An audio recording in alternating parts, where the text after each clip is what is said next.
Hey everybody, it's Mitch, and welcome to my next video. Today we've got another Dungeons & Dragons 3.5 Prestige class. And again, we're looking at the Expanded Psionics Handbook.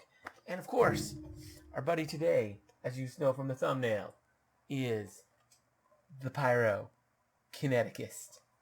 Now, this Prestige class is an interesting one. It's certainly got some flavor. It's got more flavor text than most Prestige classes I've seen. So yeah, let's get into that. So the Pyrokineticist. We're going to be talking about what are they. We're going to be talking about how do you get in. And then we're also going to be talking about what do they get. And then of course we're going to follow that up with is it good? And how can you use it in a build? So let's get into it. So first off, what is a Pyrokineticist? Well, basically, they're often just referred to as pyros, which I'm probably going to just say from now on because it's way easier to say. Now, pyros are, well, they're pyros, just like you would expect in the real world. Like, they like setting things on fire, and they are all about fire. It's really all about fire for them. So, yeah, that's about all there is to say there. So let's talk about how do you go about getting in. So first off, you need to be chaotic.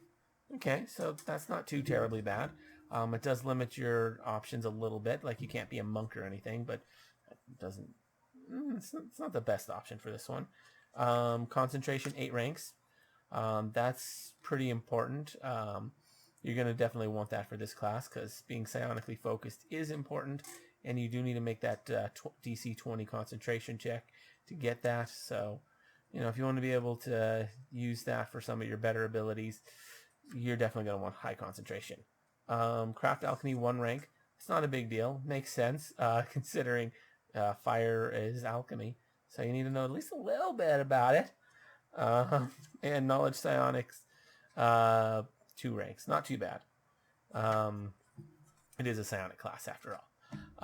Yeah, and you have to have at least one PowerPoint, which just pick a race that has them. That works. You could also go Soul Knife. That's also a way to do it. Now for the last requirement, and this one is interesting. I'm going to read the exact text. Must have set fire to a structure of any size just to watch it burn. Yeah, you have to have set fire to a structure of any size just to watch it burn. So easy enough to get into, I guess. That'll certainly be a fun thing for roleplay, figuring out how you're going to, you know, just light some building on fire, just cause, you know, you want, well, not just cause, I mean, there's a reason. You wanted to watch it burn, like, it was cool. And it gets you into this class. So, yeah. You got to be a true pyro to get into this class. So that out of the way, what does this class get? Well, it gets a D8 hit dice. So that's not bad. That's pretty solid. This is a more martial class, so makes sense. Gets a decent base attack bonus, so average. 3 out of 4 levels. Good for reflex and fortitude saves, but bad will save. Again, it's more of a martial class, and those are pretty good saves for a martial class. Weapon and armor efficiency, nope. And then it gets some special abilities. So it gets a Fire Lash, which is kind of cool. Basically, you get this 15-foot whip that's like made out of fire, and yeah, you can do like extra damage with that. So that's pretty cool. You get Fire Adaptation, which basically gives you a +4 on saving throws against fire, and it also gives you it gives you energy resistance to fire. So that's pretty good. You get Hand of Fire, and then you get Bolt of Fire at 2 different levels, at 2nd and 3rd level, which basically just lets you add extra damage to your to all your attacks. Hand of Fire to any natural attacks, and it basically gives you unarmed proficiency, and Bolt of Fire lets you put it on any weapon, so that's kind of cool. Then of course you get bolt of fire, or sorry, not that wasn't hand of fire. That was hand of fire and weapon of fire. Bolt of fire, which is a 3rd level. So basically, you can fire a bolt out to 60 feet and do some fire damage. Then you get Nimbus, which basically makes it so that anyone who gets close to you will take fire damage, and I believe you can actually just do that yourself. So that's kind of cool. You're just engulfed in fire.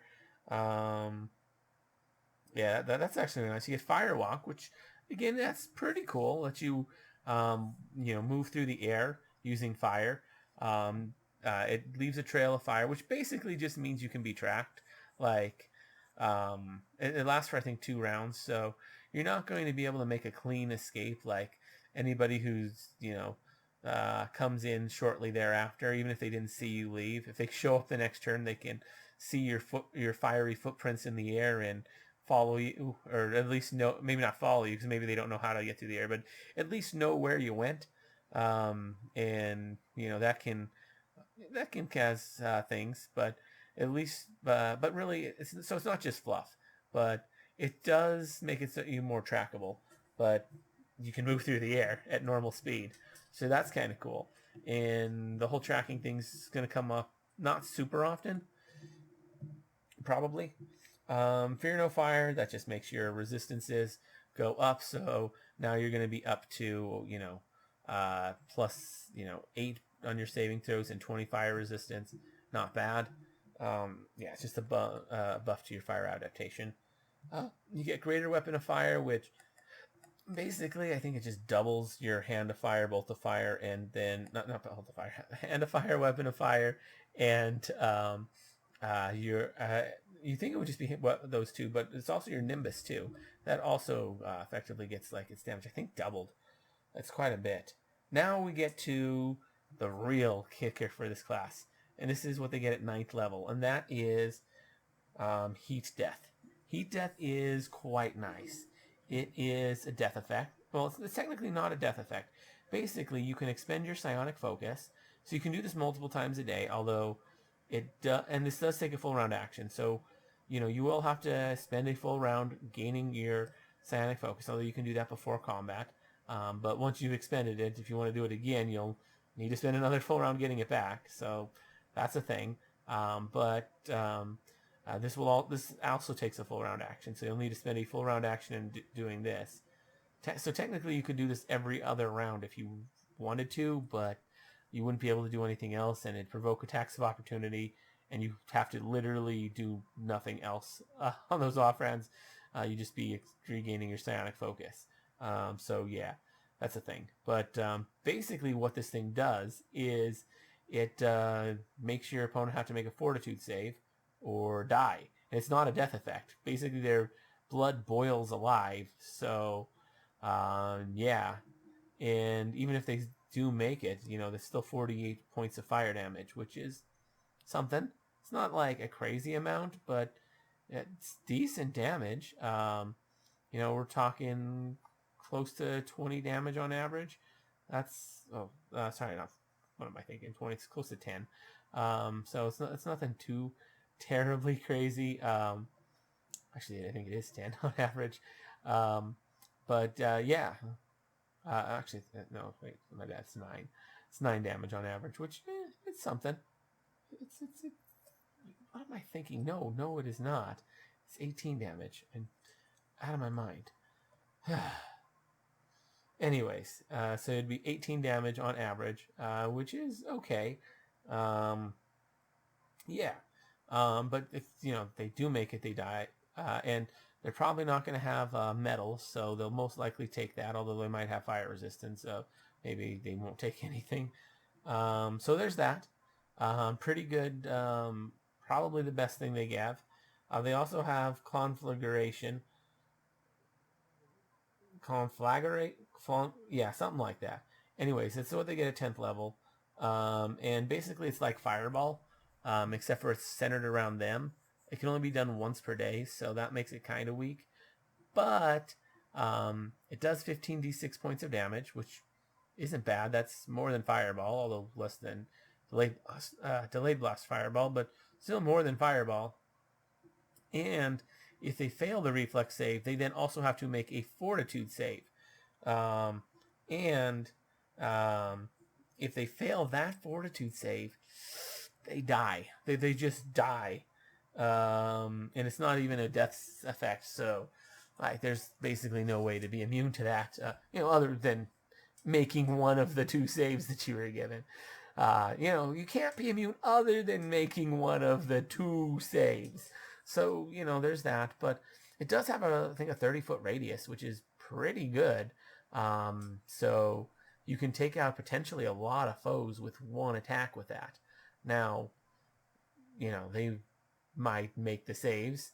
Although even if they make some saves, they can still die. Like, if they don't have evasion, half of 15d6.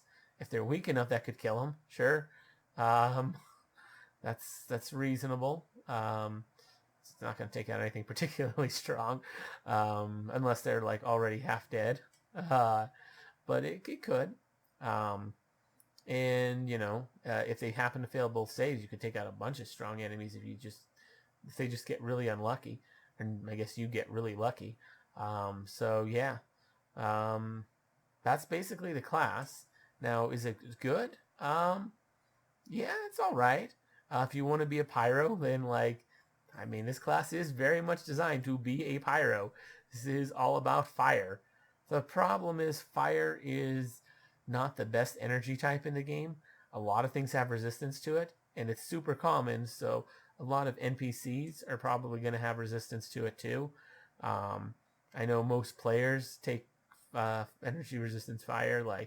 That's just something that I know my party always has that, but then again, they're also running against devils, but that's beside the point. Anyways, fire's probably the least useful energy type just because it's so common and so many things have resistance to it. But if you want to be doing fire damage, this is a pretty dang good way to go about doing it. It's decent martially. It gets some pretty nice buffs that will stack with things. Could work with Soul Knife, sure. It would definitely, the book even kind of says that its weapon of fire ability will work with the Soul Knife's weapon, so that's kind of cool. So it's an option if you're wanted to go Soul Knife. So yeah, it's there's also other classes that work. Like, you can make it work with just about any martial class. Would I recommend an actual psionic manifesting class? Probably not. I would honestly recommend you just have a race that has power points, or you take a feat that gives you some power points, because that's just a better way to do it, if you ask me. Yeah, you really don't want to be putting an actual manifester class with this, since this won't progress your manifesting at all. You'd be better off with just the straight martial class of some kind. Potentially a barbarian or fighter or something. Not necessarily those classes. I can see reasons why not to do those ones, but basically it just could be added to any sort of martial type class that you wanted to make more fiery. If it wasn't for the alignment restriction, I would suggest maybe even monk, but alignment restriction. Monks have to be lawful. These guys have to be chaotic, so that just doesn't work. But yeah, there's some decent builds that could be done for it. This one's kind of a tricky one to actually make in a build,